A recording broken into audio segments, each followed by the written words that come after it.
calendarinvite.com. Thanks for stopping by. You can see I have a couple windows here. To the right, I have a personal Google account, Greg Hanchin at 31 Events. That's the account in which I own. And you can see I have some data loaded over here, which are essentially Major League Baseball games. And you see the data there. If I click these, I got real live data. That is for today, Monday, April 14th. So if I go over to my Calendar Invite server, you'll see that same data over here for the 14th. So I can go to all games here and then the 14th here. So I've had some data loading problems with the Calendar Invite server, and I'm just kind of backtracking to figure out what's going on with my data loads.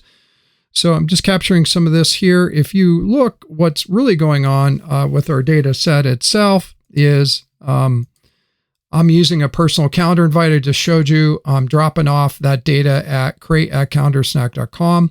That is a configurable simple email service box on AWS. And that simple email service box ingests data, whatever you inject into it using your own configurable @ address. So in this case here, it's create@calendarsnack.com has been configured, and that ingests calendar invite data. We disassemble it and reassemble it, and then send calendar invites out on AWS using our 9 APIs. Kind of a critical thing, though, is every time we use a personal calendar client or business calendar client, that data is ingested as the create, read, update, and delete engine, if you will.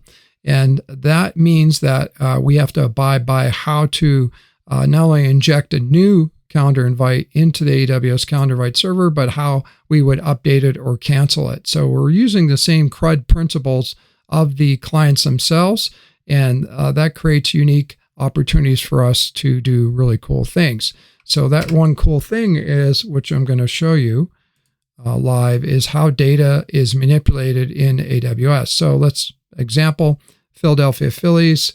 If we go look at the Phillies here, it's right here. Here's the event report. That data is in our Calendar Invite server, which I can actually send calendar invites on AWS using this data off my personal calendar. But in particular, if I wanted to change data, what it looks like in here, I just go to my personal client, and what I can do is say free hot dog for this game.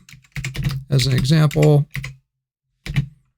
come to booth 33. If I was to save that, this data now is going to be sent back to the Calendar Invite server. If I double click here, you'll see the free hot dog come to booth 33. That is not yet in this payload. And this payload here is called the event message. That's the old event message. Now watch when I update the calendar invite over here. That data now is updated right there. That's the end of the demo. In recap, I essentially ingested my calendar invite here, went into the system, and what I wanted to show you was how update works using the calendar invite itself from the personal or business client. Essentially, we are a headless client system whereby we're leveraging millions of users using millions of calendar invites for hundreds of use cases on AWS using the product we built called the Calendar Invite Server on AWS. Thanks for stopping by.